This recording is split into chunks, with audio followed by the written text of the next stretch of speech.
I welcome you this evening to Power Hour. Welcome to a new year, our first Power Hour of the new calendar year. Welcome to 2021 to our Celebration Church audience around the world and here in Toronto, of course. We're honored that you've joined us this evening.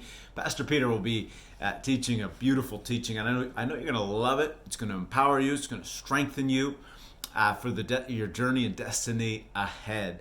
I'll be back as soon as he's done with a couple of announcements, things that are happening, but we're honored that you've joined tonight. So let's get right into the teaching with Pastor Peter. I want to talk to you today about something that I think is very helpful and an issue where we can easily become confused. I'm simply talking about how God works with people. Maybe move that a little bit because it's kind of how God works with people. Because we may say, well, I know how God works with people. Well, sometimes I think misunderstandings can creep in, and it's very, very important to know how God works with us so that we can work with God. We have sang some beautiful songs here today about how we are surrounded by God's grace. We are under that umbrella of God's grace. We are under a cascade of His love and mercy. And it's true, it's coming to us from every angle. But how does God work with us in that? And so sometimes we talk a lot about how God is sovereign, God is our king, God is majestic. I suppose to some it sounds like God is a dictator. God does whatever He wants. And so I want to bring something to your attention today. God does not do control or coercion. God doesn't do control or coercion. Now, it's true in the context of all of history that Christ permeates everything. Christ is before all things. We have talked about that. I'll talk about that in services to come. And at the end of time, everything is put under Christ. That's very majestic. That's very sovereign. That's very powerful. But I'm talking about our individual lives. I'm talking about dealing with us right now while we are here. And I'm saying God works with us in a voluntary participation. God does not do control or coercion. So let me give you 4 simple statements to underscore this. Number 1 is God permits. You're in charge. God permits you and I to do all kinds of things. If we choose to jump off the CN Tower and violate the laws of nature, no one is going to stop you. You'll be allowed to do it. When Adam, in the story of the Garden of Eden, walked away, God was there. God was reaching to him, but God didn't stop him. Any more than when the prodigal asked for the money to go into a far-off country, the father was there, but he didn't stop him. In fact, the father financed the trip. He gave him the money. So God permits. Let me read to you from Matthew chapter 20 and verse 25, where it says, the rulers of the Gentiles lord it over them, and those who are great exercise authority over them. Yet it shall not be so among you, but whoever desires to become great among you, let him be your servant. So Jesus is saying, in the world system, if you're someone great, you just boss people around. You tell them it's my way or the highway. I'm the boss. I'm the king. I'm the dictator in this country. And if you don't do what I want you to do, I'm sending you to jail or I'm going to have you executed. And Jesus said, that's how it works. But that's not the way He says it works in my kingdom. My Father's kingdom doesn't work that way. No, God permits things. Israel wanted a king, and God says it's not good for you to have a king. Well, they say, well, all the other countries have a king. Well, it's not good for you. Your king is going to take a lot of taxes. He's going to make you servants. And they said, well, we still want a king, God. We don't care what you want. We want a king. And God says, go ahead. Here's your king. In fact, I'm even going to bless him a little bit for you. See, everybody say, God permits. Paul understood this because he said, I was not disobedient to the heavenly vision. He's saying, I could have been. Because when Jesus gave me the heavenly vision on the road to Damascus, I had the option of saying no. That's just the way God is. God permits things. When Jesus came to Nazareth, it says, Mark 6:6, he could do no mighty work there except that he laid his hands on a few sick people and healed them. And he marveled because of their unbelief. It didn't say he wouldn't or he was delaying it. It says he couldn't. In other words, Jesus Christ had limited himself to whatever they were willing to do. So there wasn't anybody in Nazareth willing to cooperate. And he marveled. I wanted to do so much. But you didn't want, so I'll let you have your way. God permits. Jesus said, Jerusalem, I wanted to gather you as a mother hen gathers her chicks under her wings, but you didn't want to. So have it your way. God permits this. This goes against this faulty sovereignty thinking, whatever God wants is going to happen. Yes, at the end of time, everything will be put under Christ and God will be all in all. But I'm talking about where you are right now. If you want to be miserable, you can be. We can pray all we want for every president and missionary to lift off of you, but you can still be miserable if you want to. If you want to be stingy with God, you can be. If you want to be whatever you want to be. You want to be mad, you want to go and smack someone in the face, you probably go to jail, you can do it. Nobody's going to stop you. Why are you looking at me like that for? Well, you said God is at work. Yeah, God is at work. Here's what it says in Philippians 2:11.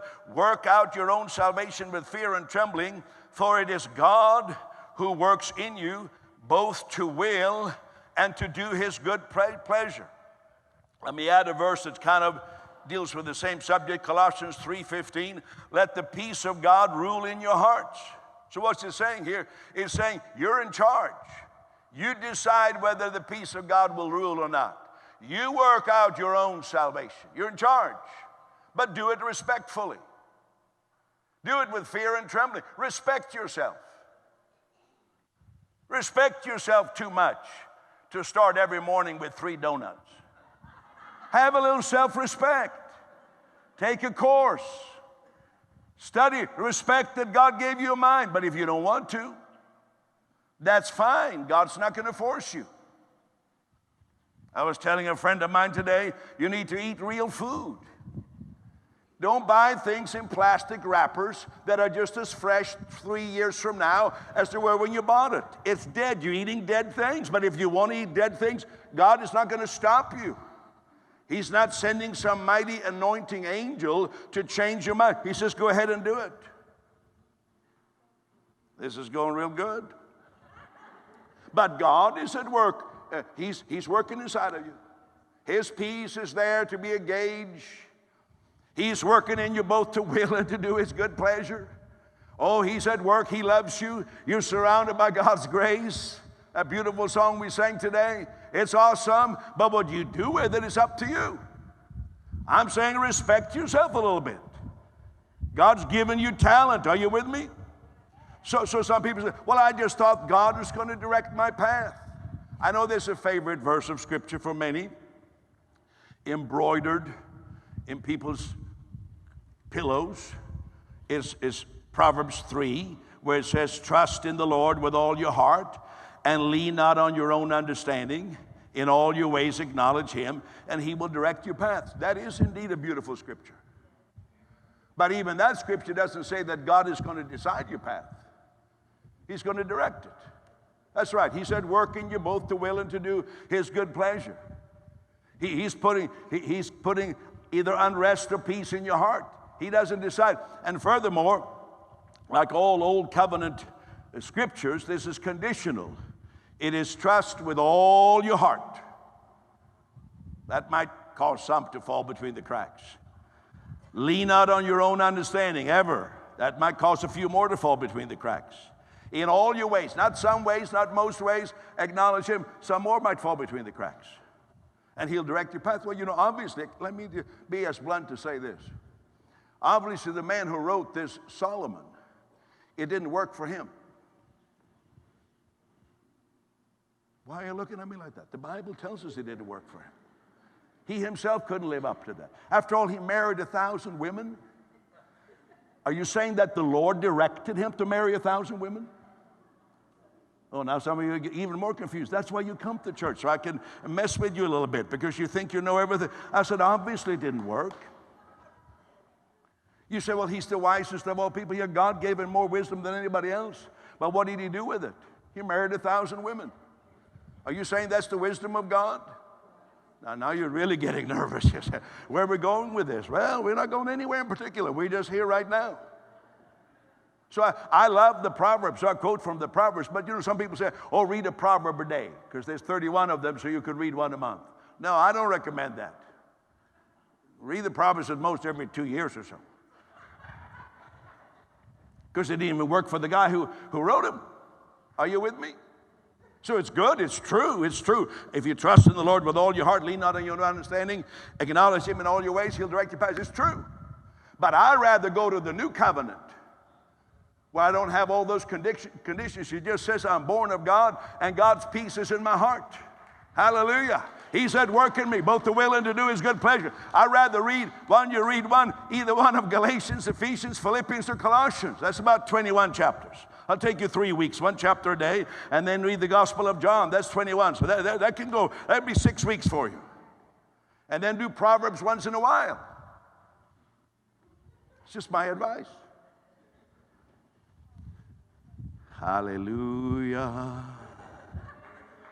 So in Solomon's case here, he's a prime example that God permits. God gave him all this wisdom, what to do, how to trust, how to lean not on his own understanding, and he still didn't follow it. And God didn't stop him. In fact, all those women he married, the Bible says they got him into funny thinking. They got him into doing funny things, forgetting God. Oh, I better move on to the next point. Are you with me so far? Everybody say, God permits.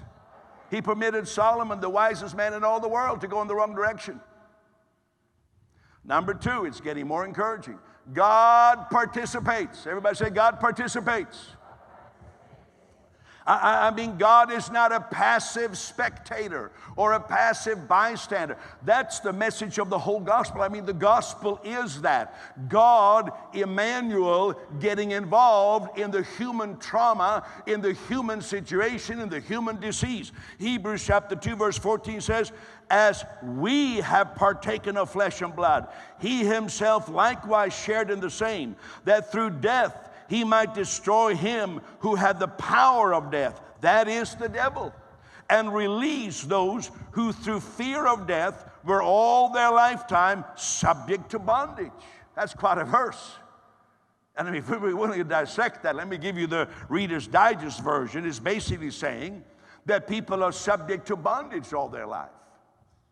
And when the Bible speaks of bondage, it generally in the New Testament is speaking of religious bondage. The bondage of being enslaved to a religious system where you try to live up to certain qualifications, but you find yourself perpetually unable to live up to that. And you are in bondage on a treadmill to nowhere trying to live up to it. And why are we on that treadmill? Why are we in that bondage? It says here, because of the fear of death. People are afraid of dying. That's universal. Everywhere you go in the world, people are afraid of dying. And that's why they stick with a religion that they can't live up to, because it's their last best hope, they think, because I'm going to die one day. But then he says, just like we have flesh and blood, God came in flesh and blood. He participated with us, that he in flesh and blood, not God from on high, but God Emmanuel in flesh and blood in the person of Jesus, he might defeat him that has the power of death, that is the devil. And so our message is death has been defeated. The devil has been defeated. That's the gospel message. And it didn't happen from up on high. It happened through God in flesh and blood. The first Adam had flesh and blood. The last Adam had flesh and blood. The first Adam failed. The last Adam won an everlasting victory. I mean, we could go on about this for a long time, that God participates. That's what the gifts of the Holy Spirit are about. That's what healing ministry is about. But I'm not going to spend too much time on that. Let me get to my next point. God partners. God partners with people. He participates, but he partners. God is looking for human partners. Ephesians 3:20, to him who is able to do exceedingly, abundantly, above all that we ask or think, according to the power that works in us. And so, according to the power of faith and love and grace that is working in us, God is looking for people who have that power working in them. And we all can. The grace of God is surrounding us. It's all around us. But we can walk away from it, or we can say yes to it. In Nazareth, when Jesus came there was no one in the whole town who wanted to cooperate. Jesus came by the roadside, and there was a blind beggar saying, Jesus, Son of David, have mercy on me. He's saying, I'm available. I'm cooperating. And then Jesus stopped and said, bring him to me, come to me. And he threw away his beggarly robe and he came. He was cooperating. The woman with the issue of blood, she pressed through and touched the hem of his garment. The grace of God was there. Jesus Christ was there. Anyone could have touched Jesus, but she did it. She did it. On the day of Pentecost, there was 120 people in the upper room. Where were all the 500? That were reportedly following Jesus? There were probably some at Tim Hortons. Some slept in. Some went with Pastor Dean to Starbucks. Some were in the gym. Some didn't feel led to come. They didn't feel the timing was right. I don't know. There were 380 people who could have been there, should have been there, but they weren't there.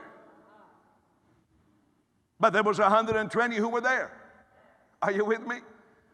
They said, I'm going. When the 10 lepers were cleansed, they were all 10 under the grace of God. All 10 of them were healed, but only one said, I want to be a partner. I want to go further. So he went back to say thank you, and he received such a great blessing. This is all over the Bible. You see, even when it looks like there was no human involvement, there was. Even the blind man, born blind, in John chapter 9, who arguably couldn't see Jesus with his eyes because he was born blind. So Jesus initiated everything. The disciples were arguing, well, is he blind because of his sin, because of his parents' sin? They were looking at that aspect of it. And Jesus comes and he spits in the mud and puts clay on the man's eyes. You say, well, he didn't ask for that? No. But then Jesus said, now you go and wash in the pool of Siloam. The only thing we know about the pool of Siloam other than that is that one time a big tower fell down and killed 18 people. So I don't even know if you want to go to the pool of Siloam, but Jesus is saying go someplace where you're not necessarily feeling as easy, it was a little awkward for you to go, but go there. So Jesus is saying, I need your cooperation. I have put my saliva in the Middle East, is a picture of life. We know that today because we do a DNA test with saliva. And so Jesus put his life on his eyes. His grace was on that blind man. But even with that, he's saying, what are you going to do about it? I'm asking you, go and wash yourself. Well, Jesus, can't you wash me? No, I want you to do that yourself. I want you to partner with me. See, it seems God limits himself in your life here on earth now to what you are willing to cooperate with God. If you're willing to partner with God, there's no limit to where we can go in any area of life. How many want a limitless life? Come on. You want to live the unlimited life? Well, how far are you willing to go? It's not a matter of God. How much are you willing to do? He has no limits. How far are you willing to go? This is so, one of the stories that I often think about when I meditate on this truth is the story in Acts chapter 10 about Cornelius. Because we really see it there. I'm going to read it to you. Cornelius saw clearly in a vision an angel of God coming in and saying to him, Cornelius. And when he observed him, he was afraid and said, what is it, Lord? So he said to him, your prayers and your alms have come up for a memorial before God. Now send men to Jaffa and send for Simon, whose name is Peter. He is lodging with Simon, a tanner, whose house is by the sea. By the way, when you come with me to Israel, I'll take you exactly to that house. Right there. And he says, he this Simon, whose surname is Peter. He will tell you what you must do. It always strikes me so interesting. So many people want angels. Oh, I want the angels to minister. And angels are ministering spirits. But here the angel has shown up to Cornelius, but the angel doesn't tell him anything really about how salvation comes or God working in his life. All the angel says is, I have some humans. You need to hook up with some humans. Two guys by the name of Simon. One is Simon Peter, and the other one is Simon the Tanner. They just had the same first name. And those two are going to help you. I'm saying, like, if I had been Cornelius, I would have said, angel, aren't you right from the throne of God? Can't you give me whatever I need right now? I'm ready. Pour it on. The angel says, no. I just told you that you need human partners. You need to hook up with humans. There are humans who are going to show you the way of salvation. You know, for some folks, they say, I release the angels to bring testimony of the gospel to my relatives. I release the angels to work on all my office workers. No, God wants you. He's looking for partners. Come on, somebody say yes. I'm willing to be a partner with God. You see, it seems that God partners with people who are available, yes, but people who use what they have. We're always looking for what we don't have. You know, in the story of the feeding of the 5,000, why is it that Jesus works through the boy with the 5 loaves and 2 fish? I'll tell you this. Every disciple mentioned in that story, whether Philip or Andrew, every one of them, they are consumed with what they didn't have. They just look at what, you know, if we had 200 denarii, that's like 200 days labor. That would be like $30,000. If we had $30,000, we don't, but if we did, that wouldn't be enough. And look at this, we don't have very much. All the disciples did was they looked at what they didn't have. But there was a little boy who had not been walking with Jesus. He says, I got something. I got 5 loaves and 2 fish. That's why the boy becomes the hero of the story, because he was willing to release whatever little he had. People say, I just pray that God will speak to some billionaire, or God will do this, or God will send money into the trunk of your car. No, you know, God works with available people. You're in charge. The Holy Spirit will help you. And then I say, do something big enough in your life for the Holy Spirit to be involved. Do something that is outside of yourself. Say, my God is so big, I want my partnership to go beyond my natural ability. I want to do something so big that the Holy Spirit gets involved. Now, I know I'm speaking to people across, whether it's our TV audience or here, wherever. Some people have financial means, beautifuls. Others don't. Maybe you're like that boy with 5 loaves and 2 fish. You know, I grew up in a home. And I can say one thing, I grew up in a home. That's a deep revelation. But in the home I did grow up in, generally speaking, the months were always too long. We would have been fine financially in our home if every month was only 23 days. We would have just done great. But it was always that the months were too long. There wasn't enough money for the month. Are you with me? Don't raise your hand. I don't want to know. And you don't want to tell the person sitting beside you, because the person sitting beside you thinks you are super rich. You're just rolling in it. You're just like a multi-millionaire, billionaire. They think that, so don't raise your hand for anything. I'm just saying, I can tell you now with the hindsight, I grew up in a home like that. It was too much month. It was sure as anything, 23rd, 24th. You know, we got to kind of squeeze through to payday. I'm just looking at you. See, God works through people who face such difficulties. God works through 5x2 people. Maybe you're a 5x2 person. 5x2. You know, that's how we built this ministry. We haven't had any large donors. In World Impact Ministries, we have had far in between. Some huge donation comes in, but by and large, you know what? The whole thing is run by 5x2 people. We're just normal people who say, my God is so big. If I release my 5x2, I can get 12 baskets left over. You see, God likes to work this way because he gets the praise. Have you ever thought of Elijah? He was in a drought. It was a terrible situation. People were starving. And God is going to supply Elijah's need. And how does he do it? First of all, he sends him to a brook of water. And he says in 1 Kings 17:4, I have commanded the ravens to feed you there. Now, if you know anything about the Hebrew theology and religion, the raven was an unclean bird. You're saying, God, we are starving, and you have an unclean bird. Couldn't you have sent one of the clean animals? Carrying that T-bone steak in its beak, dropping it on Elijah's bald head? Well, I'm glad it was a dirty raven. By the way, ravens, they make terrible, ugly noises. I like birds in general, but they're not my favorite. You say, well, couldn't God do better? God likes to use ravens.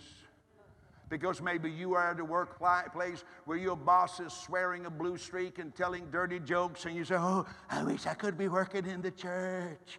Everything is so holy in the church. But you see, God works through dirty ravens. Come on, tell somebody, God works through dirty ravens. And God will work in that place where, oh, there's so much. People are swearing, and I'm so holy. I can't, Well, that's why you come here on Sunday morning, to just know that your Christ in you is bigger than that. And the story of Elijah is that God will use some dirty ravens to provide for your need. Come on. And then it says the brook dried up. I guess the ravens keep coming, but the brook's dried up. And what did God say? He says a few verses later, I have commanded a widow there to provide for you. And then we find out the widow is starving. So I add a skinny, starving widow about to die. That's who God is going to use to meet my needs. Doesn't God know we have a famine? Doesn't God know that people are hungry? I mean, you could have, at least God could have said, I have a secret bakery. And I'll tell you, there's so much good bread there. We have some sandwiches. I preserve this for you. There's a place of abundance for you. No, there is a skinny, soon to die, starving, responsible for a boy that's soon to die, widow, and she's the key. Are you listening to me? See, well, I just want God to do something big. I want God to do something. I want God to do something awesome. I just need a breakthrough. Well, this is the breakthrough. A skinny, starving widow. You say, why God? Well, I'll read to you out of the scripture why. 1 Corinthians 1:26, not many wise according to the flesh, not many mighty. The skinny widow qualifies in this group. Not many noble are called. God has chosen the foolish things of the world to put to shame the wise. He has chosen the weak things of the world to put to shame the things which are mighty, and the base things, low kind of things of the world, and the things that are despised God has chosen, and the things which are not, to bring to nothing the things that are. Why? So that no flesh would glory in his presence. I mean, if God had preserved a rich baker or a rich butcher for Elijah, what glory is it in that? But God takes that which is nothing, so that he will get all the praise. Oh, don't think anything is too small. This is how God works. This is how God partners. He partners with people who don't have very much. Now, he can partner with you if you have a lot too, but he partners with you when you don't have very much, because then you know when the increase happens, you say, it was God This has come to me. It's not my own hand that has gotten me this success. It is my God. I give the praise to my God. I love to tell, my first financial venture was in postcards. I was 14 years old. I was newly born again, and I bought postcards. And I sold them for twice of what I paid for them. At least I was smart enough to look for a 100% increase, so that was a good start. I don't know where I learned that from. It wasn't my mom and dad, but somehow it came to me I should have 100%. Come on, everybody, say 100%. So I bought postcards, and I sold them for twice. And what I did, God, I said, you help me to sell postcards? I don't know why I ever thought that, but he helped me sell postcards. And I'm going to give everything I make from those postcards into a gospel ministry in Japan. Because I heard a lot of people in Japan didn't know the gospel. So that's how I started. It's a good start. 100% on postcards. Come on. But it wasn't any. When I look back on it, I think about how pathetic it was, actually. Because I bought the postcards for 5 cents each, and I sold them for 10.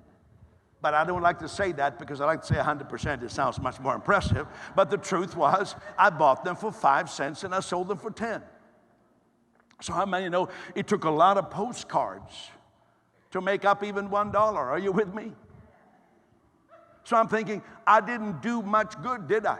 But that never struck me at that time. I thought, I'm doing something for the gospel here. I'm a mover and a shaker with Christ in his gospel. It's only when I look back in hindsight and I said, 5 cents?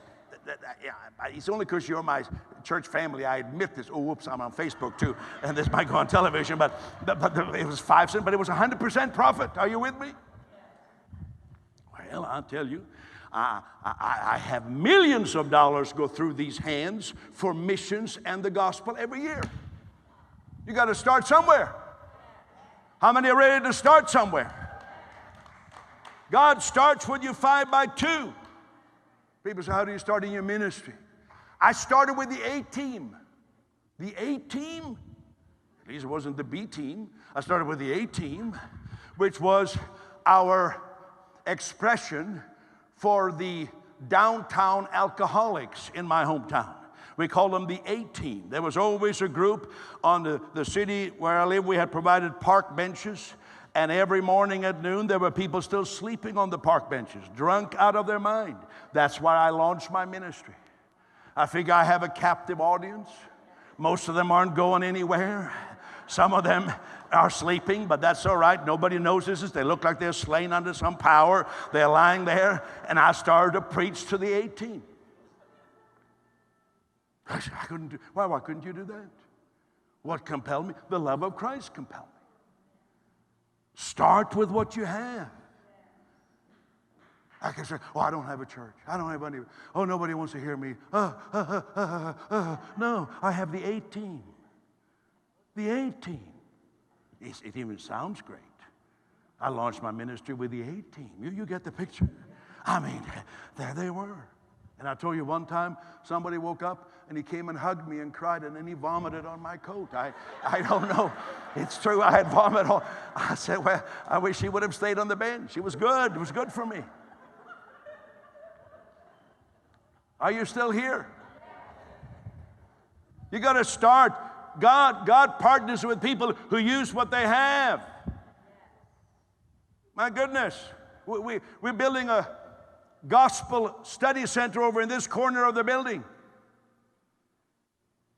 Putting in high-tech multimedia stuff. A lecture hall is going to open 5 Sundays from today. That's right.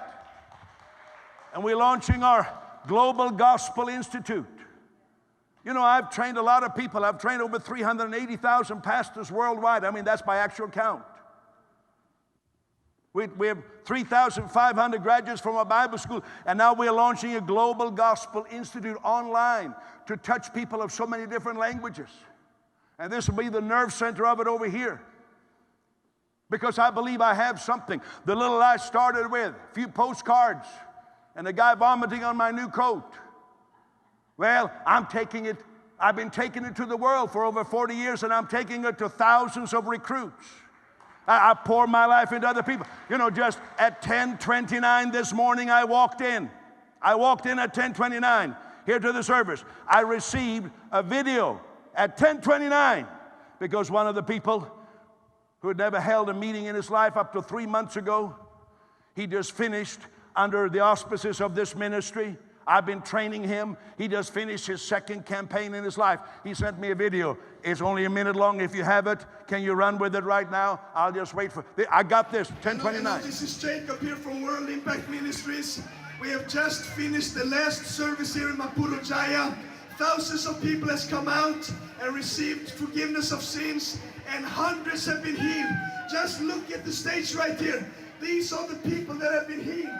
So many people, we can't even count them all. We don't have time to go over all the testimonies. It's late into the night. It's 10 p.m. right now. We started at 5 p.m. and the healing testimonies continuing still.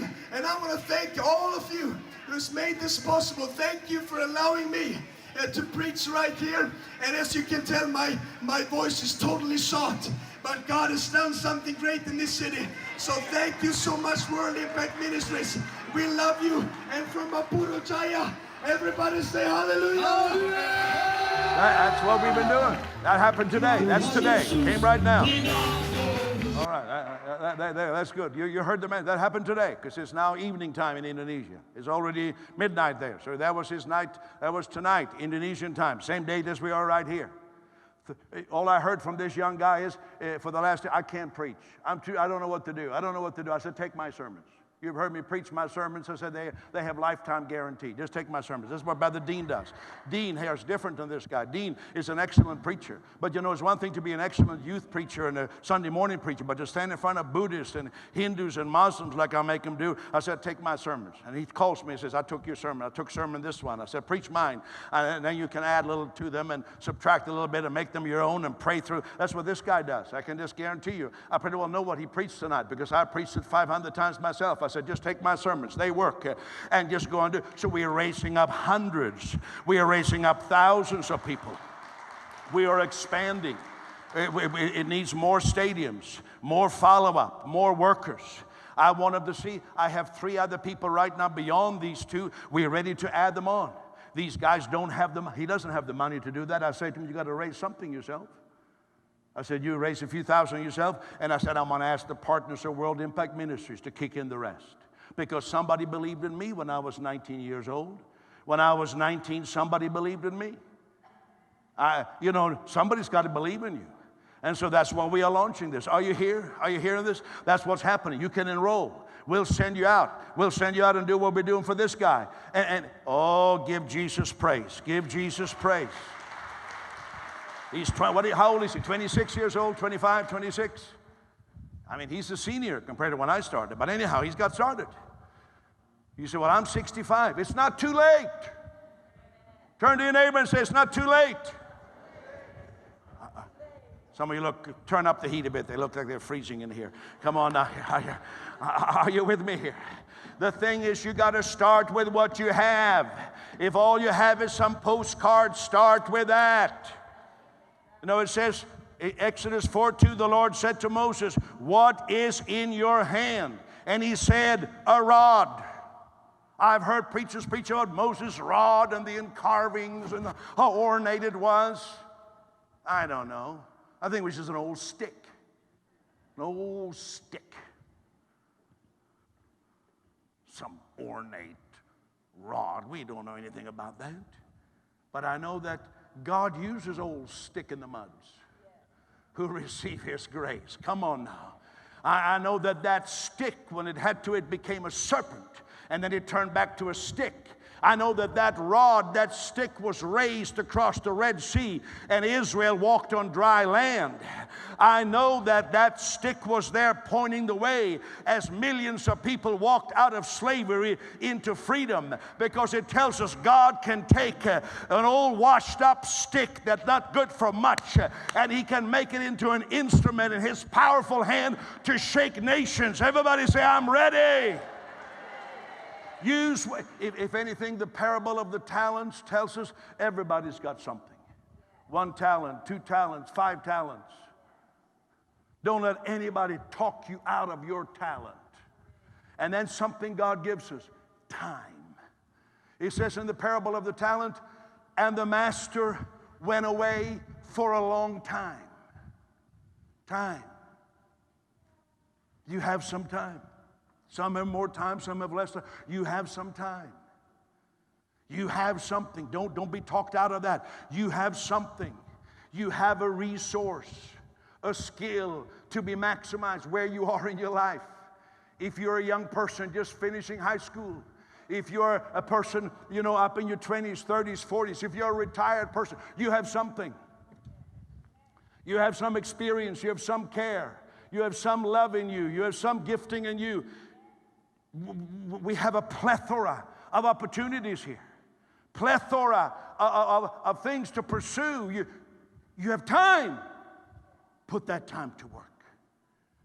Oh, when I was in Ethiopia last time, I don't know, the more I see Christ in me, the more I love animals. I kind of love animals. I feel bad for animals if they're being mistreated. So I was going to the pastor seminar on the last day in one of the cities in Ethiopia, and there was a donkey, big old donkey, and it was sick, and it had collapsed on the street. I felt really bad. I said, this donkey is dying. I hope somebody helps it. So I said to the driver, slow down the car. I was in the back seat and said, let me look at this. I feel bad for the donkey. Then I went to the seminar. I preached for 3 hours straight. Aren't you glad I don't do that here every morning? That's for the pastors. 3 hours straight. And we were back, and I had forgotten the donkey. I drove back and said, donkey's still there, very close to death. Very strange. Nobody took care of the donkey. I felt bad for it.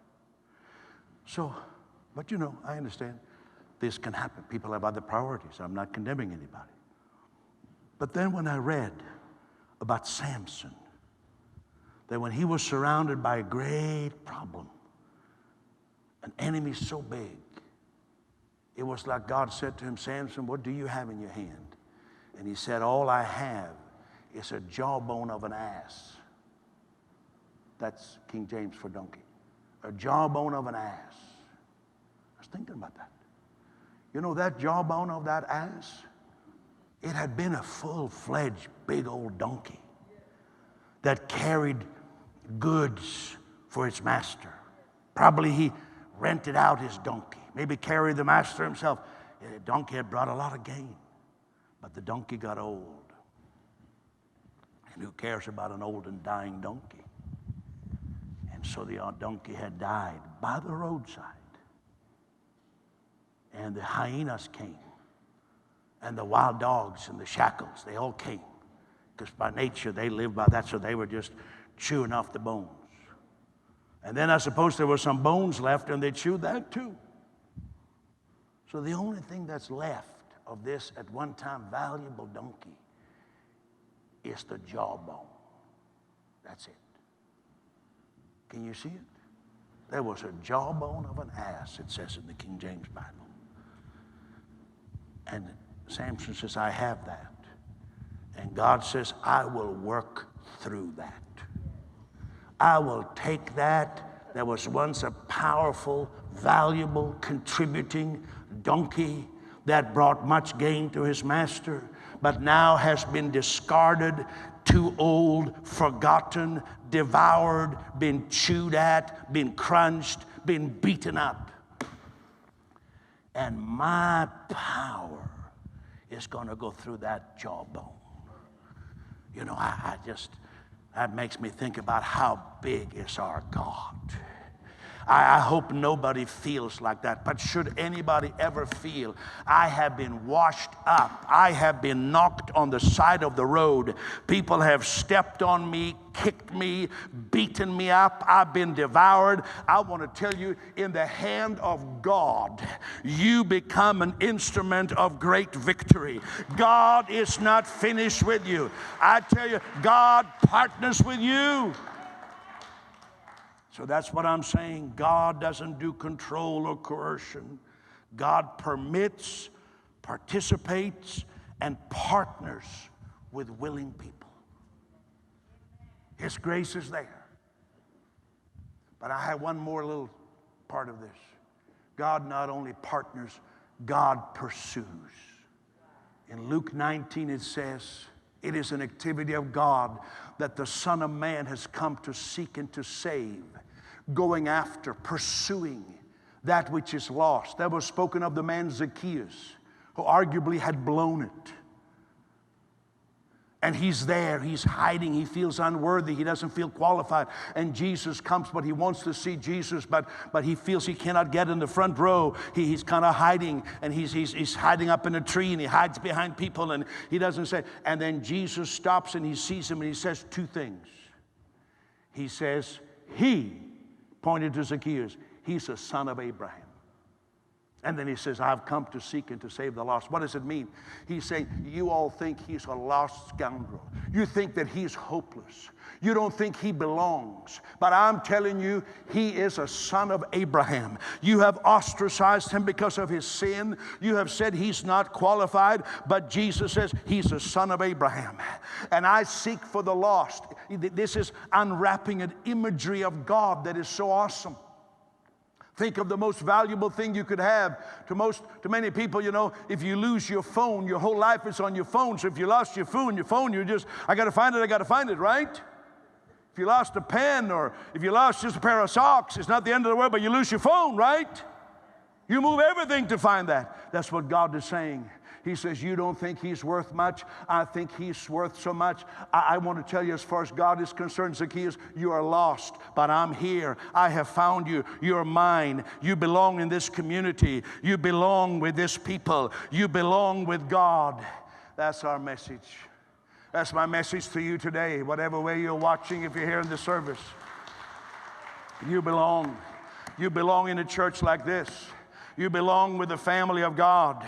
Maybe some say, well, you have to straighten yourself up. You have to pull up your socks before you can actually get involved. No, you belong. You're a child of the King. You're a child of God. Don't let anybody say you have to fix yourself first and then eventually you can kind of move in with other people. You belong. God always counted on you. He's been pursuing you. He has come to seek and save you because you're so incredibly valuable that the God who owns everything, the God who's the head of the whole universe, He says you are so precious that something is missing if you are not there. God pursues. Thank you, Lord. Let's bow our heads right now. Father, we thank you. Thank you for the Holy Spirit touching our hearts, moving on our hearts. We give you praise, Lord. I pray that you'll do right now for people what we cannot do for ourselves. I pray that your Holy Spirit will touch us. And I thank you that you're pursuing and you're compelling us. And we don't want to say no. We could, but we don't want to. We want to say yes. So I want to ask, while every head is bowed, if you say, I need to have assurance that my sins are forgiven. I need to be restored to God. I walked away. Maybe you say, I've tried, but I walked away. Maybe you say, I have never received Christ. Or maybe you say, I've tried and I prayed 100 times, but I feel like I'm just thrown by the roadside. I wonder what's the use, what's the point? I tell you, Jesus Christ is here to seek and to save. He loves you. He's calling on you. There's a knocking on your door to your heart right now, and I pray that you will say yes. You don't have to. You could say no. You could shake it off. You could walk out of here and say, well, I don't know, not now. You could have 100 excuses. I realize that. And God wouldn't stop you. Our ushers won't stop you. Nobody will look down on you. But we have the opportunity to say, yes, I want my sins forgiven. I want to be restored. So while every head is bowed, if you're here right now, you say, Peter, I want to be included in this prayer, because I'm going to pray a prayer in just a minute. You say, I want to know that my sins are forgiven. I want to be restored to God. I want to confess Jesus Christ as my Lord. While every head is bowed, if you want to be included, would you just give me a signal by lifting your hand right now? How many would say today, I want to be included? God bless you over here. God bless this young man. God bless this man over here. Who else says, I want to be included? God bless you over here. God bless you and you. I see your hands. Who else says, yes, I want to be included? Lift it up way up high right now. That's so beautiful. Can we all stand all over the Toronto Pavilion? Let's all stand together right now. Those of you who are watching me on Facebook Live at this very moment, You have the opportunity to send messages right now on Facebook, and somebody will see that and bring it to me, either right in the service or after the service, but respond right now. I want everyone to pray. Would you say like this? Would you say, Heavenly Father, thank you for loving me. Thank you for Jesus Christ, who took my sins, who rose again, who conquered death. I don't have to be afraid of death. Thank you for this salvation. I confess with my mouth, Jesus is Lord. Come and live in me. Amen. Amen. Let's give Jesus praise right now. Oh, go ahead and clap your hands for Jesus. Oh, come on. Can we give a real clap for Jesus? Thank you, Lord. I know you've enjoyed tonight's teaching with Pastor Peter. Reach out, say hi, put a comment in the comment section, whether Facebook or YouTube. We're honored that you've joined us this evening. We also, this Sunday, Pastor Peter will be preaching in our Sunday online services. So you're not going to want to miss that. It's going to be an exciting day together, January the 10th. Also, make use of all the other resources that are available here on our website.